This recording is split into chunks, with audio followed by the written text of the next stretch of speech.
Liverpool has always been a city built on trade, but in the shadow of its docks, another industry grew. In this video, we look at how Liverpool became one of the main entry points for cocaine into the UK, where local gangs formed deadly links with violent cartels. From the murder of Colin Smith, the so-called cocaine king, to the rise of younger and more ruthless figures, Liverpool turned into the centre of Britain's deadly cocaine trade. When a new generation of ruthless gangsters emerged in Liverpool, the city was fast becoming the main smuggling route for drugs into the UK from South America. These men found themselves locked in a gang war that stretched across 3 continents, forging alliances with the most feared Mexican cartels. To understand how this violence began, we need to go back to November 2007. That was when Colin Smith, known as the Cocaine King, was gunned down outside a safe house in Aldershot. From that point on, Liverpool's underworld became the focal point of a brutal struggle for control, with new names rising to prominence and foreign cartels seeing their chance to expand. Alderwood Avenue doesn't look like the sort of place where a war for Europe's cocaine trade would kick off. It's a rough corner of Speak, boarded up windows, shuttered shops, and a rundown gym where the local hard cases used to gather. That's where, just after 8 PM on the 13th of November 2007, Colin Smith walked outside and was blasted with a pump-action shotgun. He was a bald 40-year-old man who wore faded Lacoste shirts and drove the simplest of cars, a Ford Galaxy. But he wasn't just another face from Speak, he was the Cocaine King, Britain's second biggest drug dealer, and tight with Curtis Warren, the only trafficker ever to make the Sunday Times rich list before ending up in prison. Smith built up a fortune worth at least £200 million by running cocaine across Europe through direct links with South American cartels. His murder sent shockwaves through the international drug networks, a killing that still unsettles the trade to this day. Nobody has ever been charged with carrying out the hit, but the investigation uncovered a story of betrayal, payback, and a bloody fight for power that stretched across 3 continents. In the months leading up to his death, police and underworld sources say Smith had clashed in a disrespect row with well-known figures from the boxing scene. When pressure came down on him, Smith would often disappear into the gym on Alderwood Avenue. It wasn't just a gym. At the time, police believed it was the headquarters of the Liverpool Mafia, the control room for Britain's largest international cocaine operation. The location wasn't chosen by accident either. John Lennon Airport was a 5-minute walk away,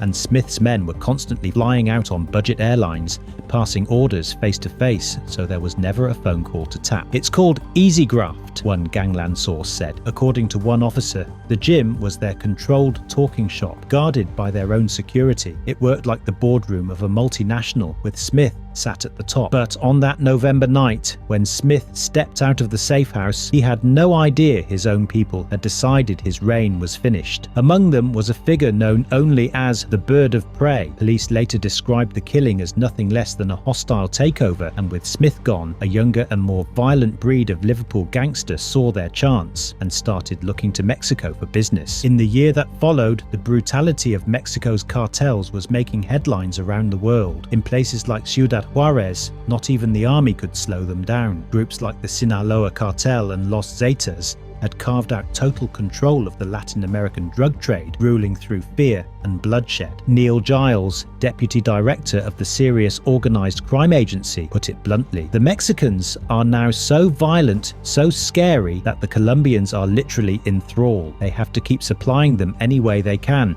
but while they held South America in a grip, the cartels were already looking across the Atlantic for new ground. Mexican officials said fresh military crackdowns at home were pushing the cartels to explore Europe. Liverpool, with its docks and long criminal history, stood out as the perfect entry point. The Mersey was one of the busiest shipping routes in the world, and the sheer scale of container traffic offered cover for cocaine to move in bulk. Mainly, the cartels are beginning to traffic to the UK, but also Spain. The cocaine is in containers, and the main port of entry is Liverpool, one Mexican official admitted. Police believed talks had already begun. Smith's killers, the Bird of Prey, and his ally James Taylor, better known as Pancake, were said to be in contact with both the Sinaloa and Los Zetas cartels. The Americans called Los Zetas the most dangerous traffickers in Mexico. They controlled Venezuelan ports, which meant cocaine could now be shipped straight to Liverpool. As one Liverpool officer put it, with typical understatement, this was a highly evolving situation. For the bird of prey, Pancake, and their crew, the Mexican link came only after a disastrous spell in Spain. Right after Colin Smith's murder, the new Liverpool bosses flew to the Costa del Sol, ready to claim what they thought was theirs, one of the richest cocaine pipelines in Europe. But in Marbella,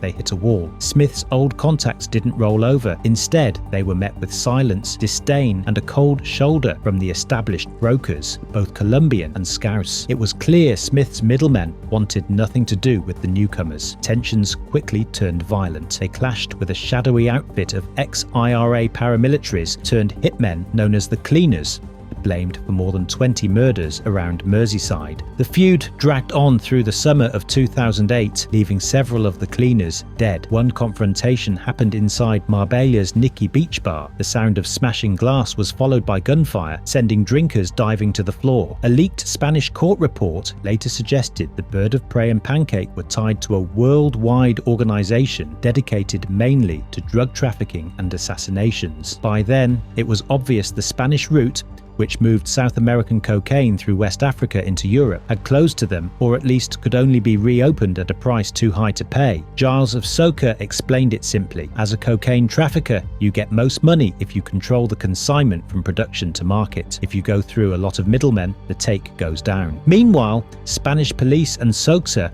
were ramping up seizures across Iberia, forcing traffickers in Bogotá and Caracas to rethink their strategies. Giles himself was in Ghana, warning officials to watch for Latin Americans pushing new routes. So, the Bird of Prey and Taylor came back to Merseyside. They knew Spain was a dead end. Instead, they turned to an idea Smith had already been toying with before his death, cutting a direct deal with the Mexicans. Underworld sources later confirmed that not long before he was murdered, Colin Smith had started talks with the Sinaloa cartel. He'd fallen out with the Cali cartel in Colombia and was looking north to Mexico, where new partners were hungry for business. After the disaster in Spain, his successors followed the same trail, chasing the same connections he had tried to make. One gangland contact put it straight: Smith's partner, the Bird of Prey, is the only one with the money and the brains to deal with them. By early the next year, there were already plans on the table to bring cocaine straight into Liverpool. Police and underworld sources alike said the Bird of Prey, Taylor, and their crew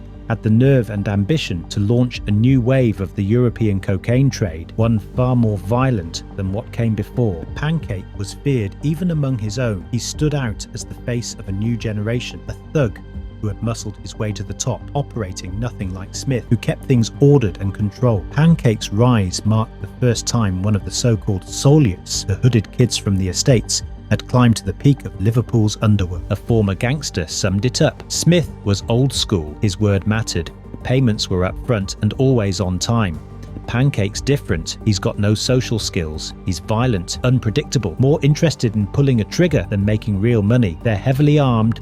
They leave homemade bombs outside pubs. If the Mexicans are doing business in Liverpool, they've met their match. Liverpool itself has always fed into this. All roads lead to the Mersey, the river that built the city and shaped its criminal world. From the docks north to Crosby, 10 kilometres of waterfront have long provided cover for contraband. As one police source put it, dockers used to walk off with whatever came in on the ships. By the 70s and 80s, that turned into heroin. Today, it's cocaine. By the early 80s, heroin was already pouring into Britain through Liverpool's docks. Decades later, the game hasn't changed, only the product. The Port of Liverpool shifts more than 600,000 containers a year, with nearly 200,000 coming in from South America, China and India. Watching over it all are a handful of port police and customs officers, but it barely scratches the surface. One Mexican counter-narcotics officer said it plainly: the Sinaloa and Zeta cartels are using containers and you have no solution for that. Either you search every container or you deal with the UK demand for cocaine. Neil Giles from Soka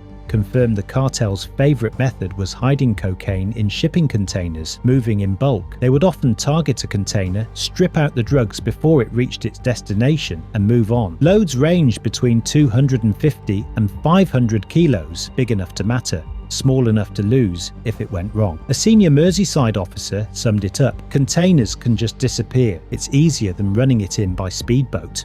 Nothing had yet been seized on Merseyside, but in Valencia, Spanish police found more than 2.5 tons of Mexican cocaine hidden in containers. Investigators believed Liverpool was almost certainly tied to the haul. Back home, violence on the streets was making the headlines. CCTV from the Palm Sugar nightclub showed Pancake's temper. Knocked back at the door, he swung a punch at the bouncer, then launched chairs at security as terrified punters scattered. Weeks later, he was locked in a feud with Nicky Ayers, a well-known Liverpool hardman with drug convictions. Ayers was shot dead outside his daughter's house in West Derby. Pancake was pulled in for questioning, but walked free. The shadow of Smith's murder still hung over the city, especially in the poor streets around the airport. Detective Chief Superintendent Steve Naylor, head of Merseyside Police Intelligence, insisted the killers would eventually be nailed. We've identified disputes and seen loyalties change. Any information will be treated in the strictest confidence, he said. But on the ground, one truth remained clear. The cycle of killing wasn't slowing, it was only getting worse. Britain has more cocaine users than anywhere else in Europe. Over 1 million people here regularly take the drug. Global production sits somewhere between 750